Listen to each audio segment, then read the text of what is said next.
as they try to rebuild this division, the Pro 4s, here at the Speedbowl with a 4-race series. And it should be good. Big money on the line here for the Pro 4 drivers. So Dennis, make that Mark Charette and the 21L of Jacob Perry bring the field around. And then the number 11 is Dan Maservi Sr. He'll start to the inside of row 2 with Doug Maservi Jr. on the outside. Flag is out and Charette takes the lead. Doug Maservi Jr. trying to challenge. Here comes Jacob Perry on the outside. Jacob Perry will take the lead in the 21L. So Perry leads into turn number 3. As they start off the corner, we'll get Doug Maservi Jr. in car number 67 making a bid for the lead. He tries to screech underneath Perry, but Perry has had a lot of laps over the last 2 years at this track. Is very reluctant to give up the lead, but Maservi just has too much power. Looks like the 3X gets the black flag. He goes to the infield. Meanwhile, up front, good battle with Perry trying to get to the outside of the number 67 car of Doug Maservi Jr. And look at Dan Maservi in the 11A as he is able to burst underneath the 86 of Charette. And following him to the front is Robert Chardy.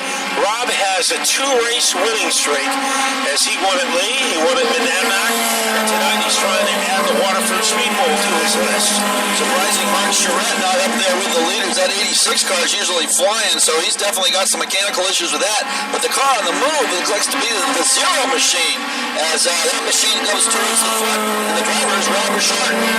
And Robert Chardy is trying to elbow his way underneath Maservi. Can't make it happen yet. And an impressive lead for Doug Maservi Jr. Doug Maservi's had a lot of bad luck in this track. Here's Rich Chardy as he is able to skid underneath Dan Maservi Jr. to infiltrate the top 3. Boy, good run right there. The Zero car third now. Fourth goes to Maservi in the number 11A. And then back here comes Charette and the number 4 car going at it. Steve Dumas behind the wheel. Steve Dumas in the white division trying to get underneath the 86 of Charette, who's also in the white division. And look at the huge lead carved open by Maservi. Things are getting interesting in the fight for second. Jacob Perry is in a crossover move by Ricciardi, and I think he fossilized Jacob Perry. What a dazzling move that Ricciardi pulled off. Boy, that was either a lot of fun or some amazing moments there for Ricciardi. As he gets close to hitting Perry, didn't he? Yeah. Perry now drops back to third. He's got Maservi, Dan Maservi Sr. chasing him down now. And then leading the next group of cars is Charette, followed by Dumas. And at the front of the field, Doug Maservi Jr. He is a grandson of the driver in the 11A, Dan Maservi. Dan, it's been a while since I've seen Dan finish a race. That number 11A is usually having problems mechanical-wise, so good to see him still out there, and he's battling the top echelon of this field. Yeah, he's especially had problems at the Speedbowl finishing races, but right now he's nipping at the heels of Jacob Perry. Charette doing a good job in fourth, the driver from Wilkin, Connecticut, in the L-Joy tire car.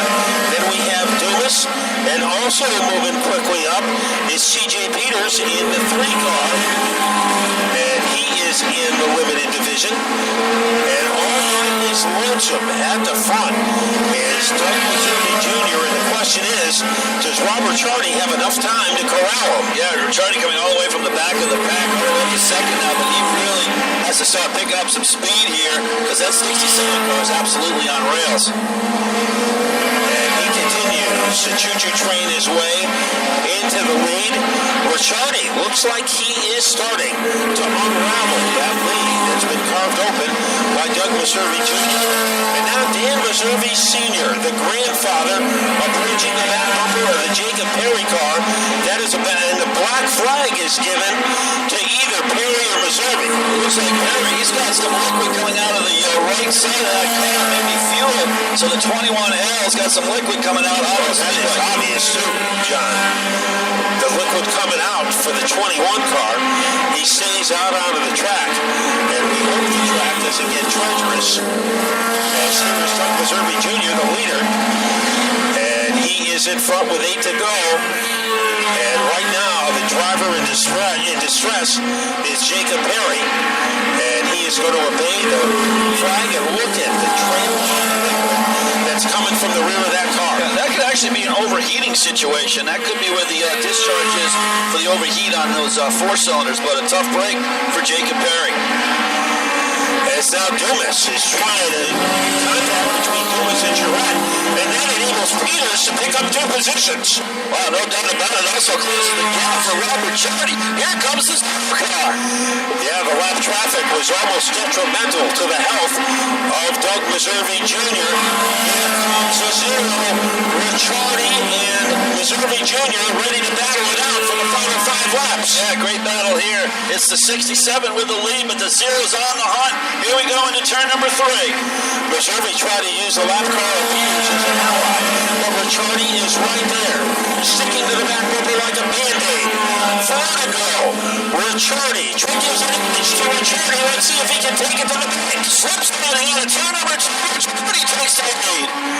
So Ricciardi is out in front. The white flag will be coming out. Ricciardi, 1 lap away from victory.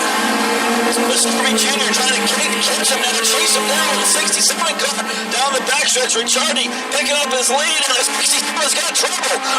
Doug Meserve Jr. in trouble with the 67 car as the checker flag waves for Ricciardi. Meserve trying to finish second, and the number 67, he won't get it done. But the car, I don't know, it sounded off down the backstretch. He got by me, but I don't know. I got to look at it. We were turning 9,000 RPM, and water temp was over 200, so hopefully we didn't hurt the motor, but it was definitely down on power after he got by me. And who would you like to thank? I'd like to thank Hoosier Tires, Sunoco Race Fuel, Grease 6, everyone that helped support, all the fans for coming out to Waterford. I'm happy to come back. Seems every time we come here, I got in shot to win the race. Something always happens, but we'll be back next time. Usually something happens in the last 5 laps, but a good 3rd place run for Doug Meserve Jr. And now here's a member of the New England Hall of Fame, finishing in 2nd tonight, Dan Meserve Sr.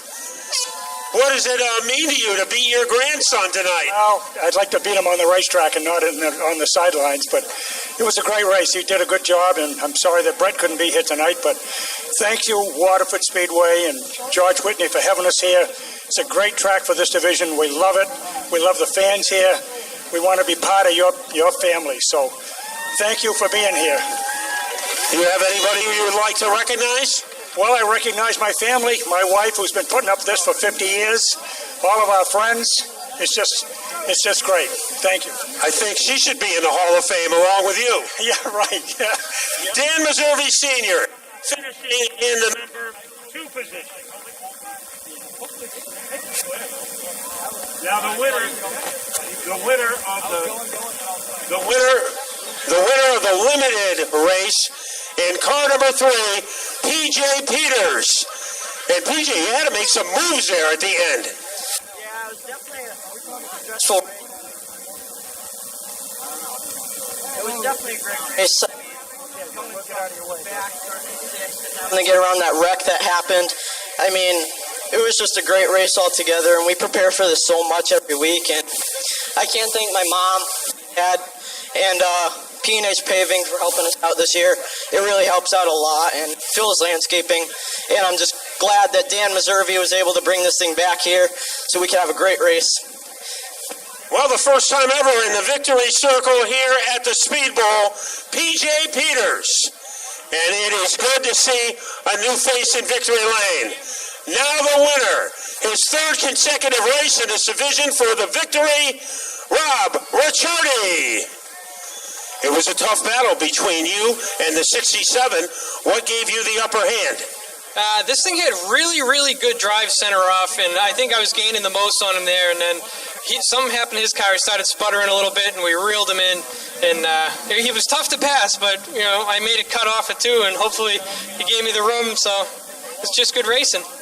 Yeah, the great crossover move you made earlier in the race. Who would you like to dedicate this victory to? First off, I have to thank Danny and Brett Meserve. Brett blew up early and my clutch broke. They gave me the parts necessary to get the car back together and get it back on the track. So without those guys, we wouldn't even be on the racetrack right now. I want to thank my crew, Timmy, Dave, my father, Jimmy, my girlfriend Carly, my mother. We busted our butts to get this thing back together, and it paid off. It paid off to a win. He's leading the regular point standings, and now he is the first leader of the Connecticut Championship Series, Rob Ricciardi.